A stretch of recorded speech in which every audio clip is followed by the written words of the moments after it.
In COVID-19 updates around the globe, Phuket is on lockdown starting today with most transportation to the island banned. But boats, cars and trucks providing essential goods and services are exempted. The lockdown of the popular tourist destination is slated to last for at least a month. Meanwhile, the number of deaths in Italy fell for the second day in a row as the country prepares to extend the lockdown beyond April 3rd. Local media have reported that the extension could last for a further 2 weeks. Italy has over 97,600 cases with more than 10,700 deaths. China reported 31 new cases yesterday, including one locally transmitted infection, while Hubei province reported 0 new cases for the 6th consecutive day. The number of confirmed cases in China is now above 81,400, with around 3,300 deaths. In Malaysia, the Movement Control Order, or MCO, has left many too close for safety.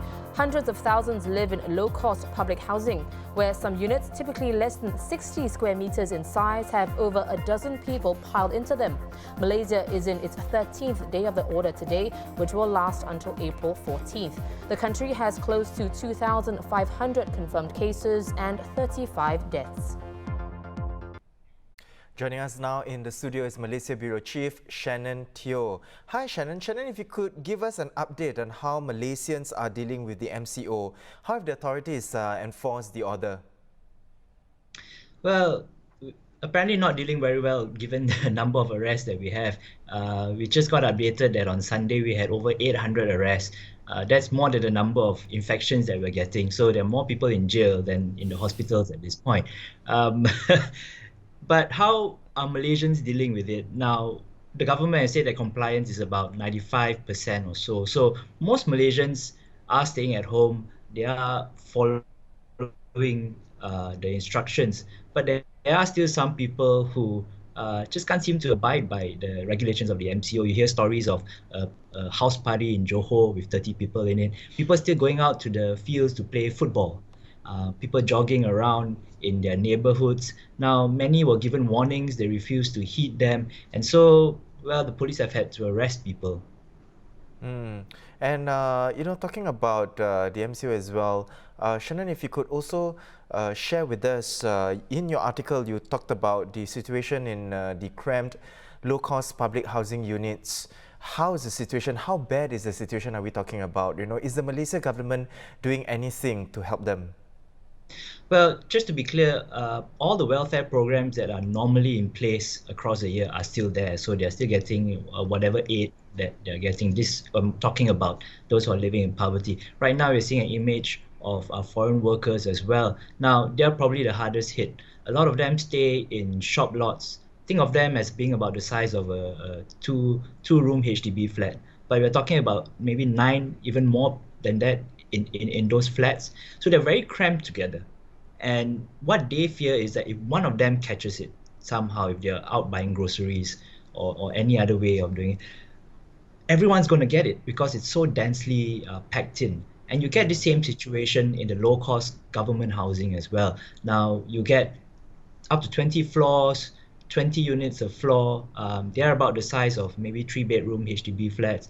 And you get anything from 2 to 14 people in them. So it's a density problem. Now, the government has pushed back and deferred rental for the government low-cost housing, not the private low-cost for foreign workers or anything.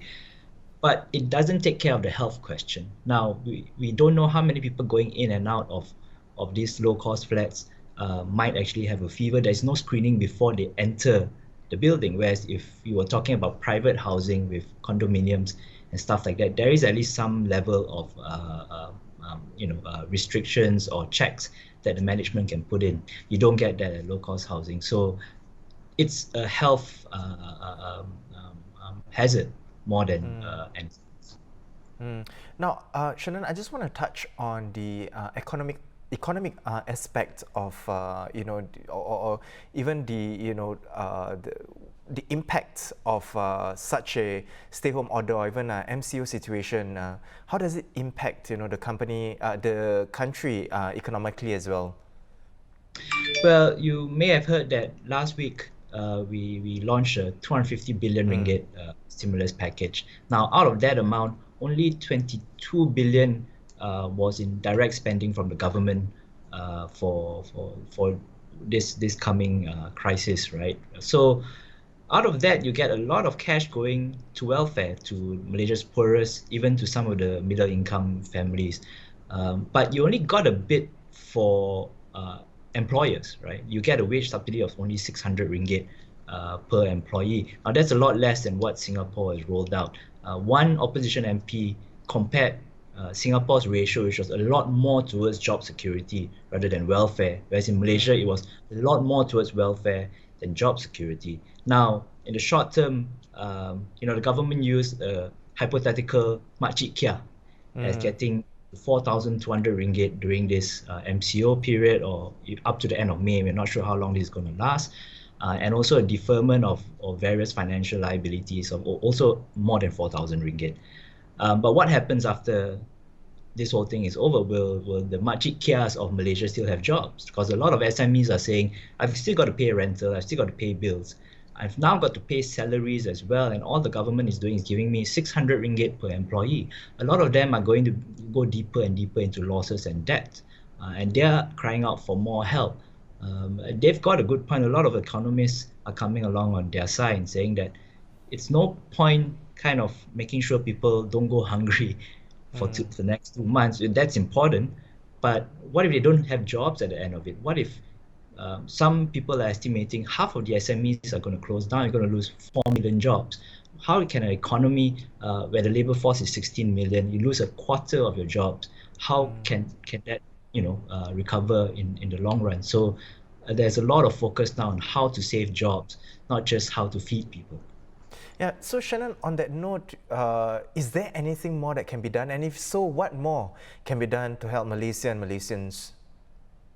Well, I think a lot of businesses in Malaysia, even a lot of economists, are comparing what the stimulus package has been in Malaysia versus that in other countries. So yes, the welfare package is good, but how much is going to helping the economy stay afloat? Or not even afloat, at least that there's some semblance of economy after this.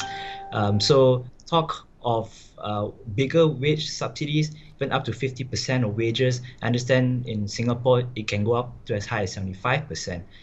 Stuff like that. People are talking about making sure that supply chains are still in place. Even if you save most of the businesses in a supply chain, you just have to take one bit out and all of a sudden you have a gap and all of them can't operate. So it's important to look beyond the numbers and to look at it qualitatively. If Malaysia is strong on things like oil and gas, for example, if it's strong on electronics manufacturing, you got to make sure that the entire supply chain is there. We're already seeing some of the initial effects now. Vegetables can't get out of the farms. Fishers can't get out of the fishing villages into the city. So the government says that there is enough food supply, no one has to worry about it. But there are problems now in the logistics, in getting the food into the markets and then onto your tables. So this is a microcosm of what Malaysia could face after this current crisis is over. Supply chains could break down, and the government has to look at ensuring that all these materials still move through the economy. Right. Well, thank you so much, Shannon, for sharing with us the updates in Malaysia. And that was our Malaysia Bureau Chief, Shannon Teoh, with the latest in Malaysia. Now, we want to hear from you too, so leave your thoughts in the comments section below. Now, over to you, Olivia. Back home, Prime Minister Lee Hsien Loong told CNN last night that it could take several years for the coronavirus to go around the world and run its course unless something happens to abort that process. While Singapore's response to the pandemic has been widely praised, PM Lee also said he hesitates to call it a success story. There are now 844 cases in Singapore, with 42 confirmed yesterday. Authorities also identified a new cluster involving 3 people. It's at the Wedding Brocade, a bridal salon in Yishun Industrial Street. Now let's turn our attention to a recovered patient. 47-year-old Raymond Koh found that he was infected on March the 10th, and he said his time in the ICU was the scariest of his life. I was diagnosed with COVID-19 on the 10th of March itself. I was working up to the 28th of February. Only on the day of 1st of March evening, I started to have fever.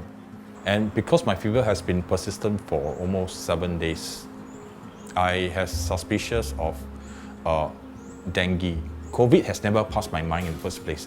The doctor checked on me and checked on my lungs and feel that, hey, look, your lungs doesn't really sound good.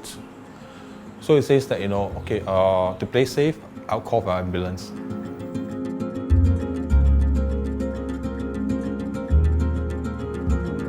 The call came in and says that you're tested positive. At the moment of time when I hold the phone and say you're tested positive, it's all right. I was like, what? Can you repeat again? And doctor says, yes, you are tested positive on the COVID-19 itself. At the point of time, I have no, I can't think properly on that. So my first thing was like, what happened to my family? If I'm tested positive, it's all right. Okay, it's impacting a lot of people, my colleagues, my family especially. I'm taking a train, I commute to, and in places that I go. What's going to happen?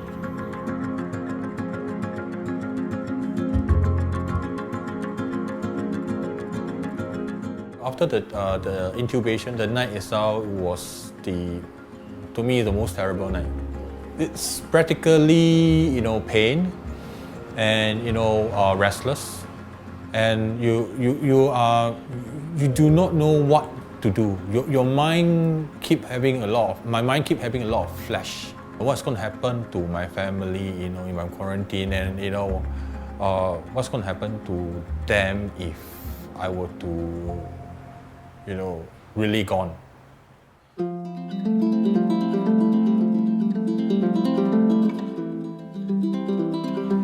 After almost 6 days that I see my son and my wife, it's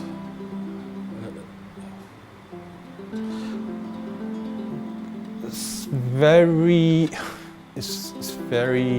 emotional for me because after all it's like you're in a room, you're being and you don't get to hear the voices of your son, the voices of your wife, even though they are messengers, but you cannot see their well-being, for that particular period of time. When you first see them yourself, you really will be, lost for words. And I can see their teary eyes itself from there, and I'm very happy to see them because the part that, at least I'm still alive.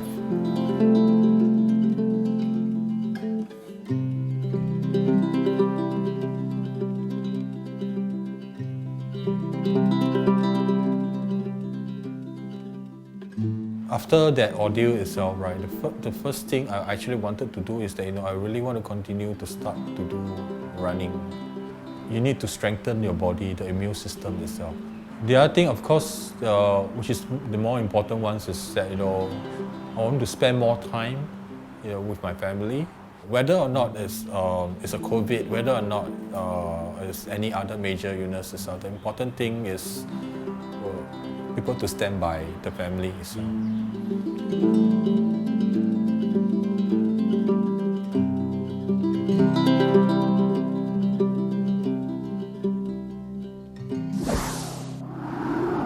Or you can visit straitstimes.com to read Raymond's full story.